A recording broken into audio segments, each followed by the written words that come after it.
इसरो के वैज्ञानिकों ने इस वक्त की सबसे बड़ी अपडेट निकलकर सामने आ रहा है कि आदित्य L1 पर लगे high energy L1 orbiting X-ray spectrometer यानी HAL-1OS ने 29 अक्टूबर को अपने पहले ऑब्जर्वेशन पीरियड के दौरान सोलर प्लेयर्स के आवेगपूर्ण चरण को रिकॉर्ड किया है। वहीं इसरो ने कहा कि HAL-1OS फास्ट टाइमिंग और हाई रेजोल्यूशन स्पेक्ट्रा के साथ सूर्य की उच्च ऊर्जा गतिविधि की निगरानी करने के लिए भेजा गया है, जिससे ऐसी जानकारी बाहर निकाल कर आया है कि इसरो के वैज्ञानिकों ने चंद्रयान 3 की सफल लैंडिंग की तरह ही आदित्य L1 में फिर से खुशी की लहर देखने को मिल रहा है। दोस्तों, अब आखिर आदित्य L1 मिशन HAL-1OS ने सोलर प्लेट एनर्जी एक्सप्रेशन की पहली झलक कैद की। यह इस मिशन की एक है अहम उपलब्धि माना जा रहा है। आदित्य L1 की सबसे बड़ी कामयाबी मिली दोस्तों, जिससे करोड़ों भारतीय जिसका बेसब्री से इंतजार कर रहे थे, अब उनके चेहरे पर खुशहाली अश्रु देखने को मिल रहे हैं। और इस कारनामे को करने के बाद इसरो के वैज्ञानिक अपने आप पर गर्व महसूस कर रहे हैं। भारत के द्वारा भेजा गया आदित्य सूर्यन भी अपने मिशन में लगातार सफलता हासिल करके तेजी से सूरज की ओर आगे बढ़ रहा है। क्या दोस्तों आपको पता है कि आदित्य L1 तेजी से आगे बढ़ते हुए अपनी अपनी दिशा एक बार फिर से भूल गया था। तभी इसरो ने बहुत ही शॉकिंग न्यूज़ का अपडेट दिया था। हम लोगों के दिमाग में बहुत तरह के सवाल उठ रहे थे कि क्या वह अंतरिक्ष की गहराइयों में आदित्य L1 को गया है, फिर दोबारा कैसे हो गया? ऐसा आदित्य L1 क्या फिर एक बार फिर अपनी राह पकड़ ली है? दोस्तों, ऐसा ही जबरदस्त जानकारी जानने से पहले दोस्तों हम अपने टॉपिक पर आते हैं। सूर्य के रहस्य का अध्ययन करना काफ़ी चुनौतीपूर्ण है, क्योंकि इसके साथ का तापमान 9941 डिग्री फ़ारेनहाइट है। सूरज के बाहरी कोरोना का तापमान अभी तक माप नहीं जा सका है। माना जाता है कि इसका तापमान लाखों डिग्री फ़ारेनहाइट होता, जिससे सूरज के नज़दीक पहुंचना नामुमकिन है। किसी को देखते हुए आदित्य L1 पृथ्वी और सूर्य के बीच की कुल दूरी के लगभग 1% दूरी 15 लाख किलोमीटर पर मौजूद L1 के पास की कक्षा तक जाएगा। इसरो के साइंटिस्ट का मानना है कि L1 तक पहुंचाने के बाद ही सूर्य की किसी भी बाधा की जानकारी इसरो के वैज्ञानिकों तक सभी दे सकता है, जब सूर्य के बारे में महत्वपूर्ण जानकारियां दे सकेगा आदित्य। सूर्यन पहले अपनी राह छोड़कर दूसरी राह पर चल उठना। इस प्रकार एक बार फिर आदित्य L1 मिशन सूर्यन ने एक बार फिर अपनी राह बदल दी थी। इसके बाद वैज्ञानिकों ने बड़ी कठिनाई के साथ उसे द्वारा अपनी राह पर लाने का प्रयास किया, तो वह फिर से अपनी राह पढ़ते हुए सूर्य की ओर चल उठा।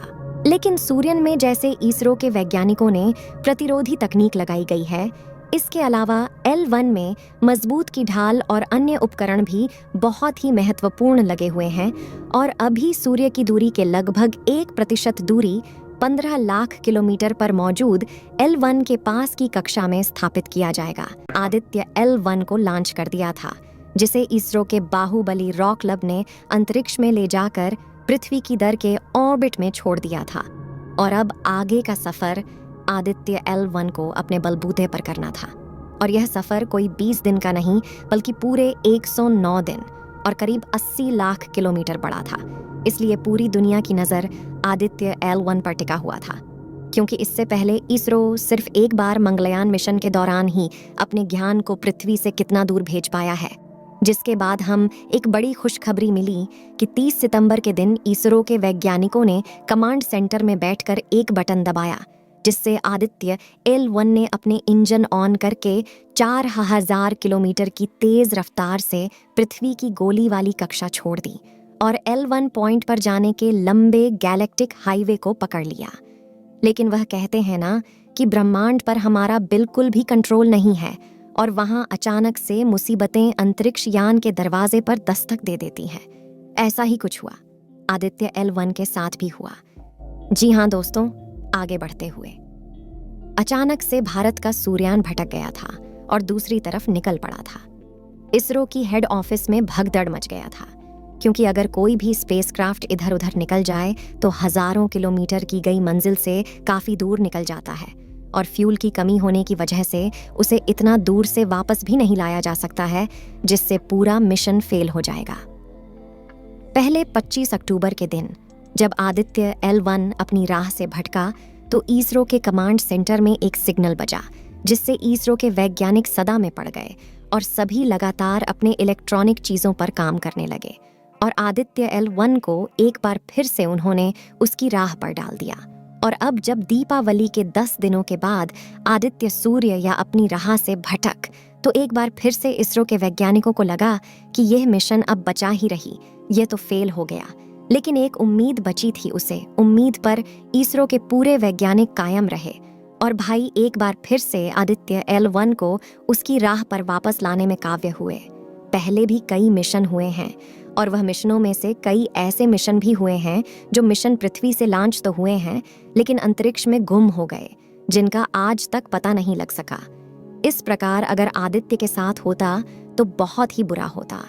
लेकिन ऐसा नहीं कि कोई मिशन अपनी राह से भटकने नहीं, बल्कि अंतरिक्ष में जाने वाले हर मिशन अपनी राह से भटक जाते हैं, लेकिन वैज्ञानिक उन्हें अपनी राह द्वारा पड़वा देती है। लेकिन इसरो के वैज्ञानिक कई मिशन कर चुके हैं, उन्हें पूरा अनुभव है कि वह मिशन को कैसे हैंडल करते हैं। इसीलिए इस मिशन को वापस लाने में उनका पूरा अनुभव और धैर्य बना रहा, जिससे यह मिशन वापस आ सका। नहीं तो इसरो के वैज्ञानिकों के साथ साथ भारत की पूरी आशाएं खत्म हो जाती अगर यह मिशन अंतरिक्ष में गुम हो जाता। इसीलिए कहते हैं कि भारत की स्पेस एजेंसी इसरो आप नशा से टक्कर लेती नजर आ रही है। अब नासा को पीछे छोड़ते हुए इसरो ने एक बड़ी राह पकड़ ली है। अब वह अपना चंद्रयान 4 भी जल्दी ही लॉन्च करने वाले हैं और यह आदित्य मिशन भी जल्दी ही कुछ ही दिनों में L1 पॉइंट पर पहुंचने वाला है और वहां पर मौजूद सूर्य की हर उसे चीज पर निगरानी रखने वाला है, जिसे हमारे भारत के वैज्ञानिकों को जो चीज चाहिए उन चीजों को रिसर्च करके इसरो में बैठे वैज्ञानिकों को डाटा भेजकर उन पर रिसर्च करवाने वाला है। साथियों, यह बात हम आपको पहले ही बता चुके हैं कि कतर पनौती भरा देश है। जिसने भी कतर के साथ हाथ मिला लिया उसके बुरे दिन कुछ समय बाद ही शुरू हो जाते हैं। यकीन मानिए, आज हम आपके लिए एक ऐसी खबर सामने लेकर आए हैं जिसको सुनने के बाद आपको बहुत खुशी मिलने वाली है, क्योंकि पाकिस्तान ही वह देश है जिसने कतर के साथ मिलकर के भारतीय एक नेवी अफसर को फांसी की सजा सुनाई है। तो दोस्तों, आपका इस पर क्या राय है? कमेंट में नीचे जरूर बताएं और इस वीडियो को एक बार लाइक करके चैनल को सब्सक्राइब कर दें और साथ ही साथ इस वीडियो को ज्यादा से ज्यादा शेयर करें, जिससे हर किसी भारतीय को पता चल सके कि हमारा आदित्य L1 मिशन सूर्य के नजदीक पहुंचने वाला है। तो मिलते हैं किसी ऐसी नेक्स्ट वीडियो में, तब तक धन्यवाद।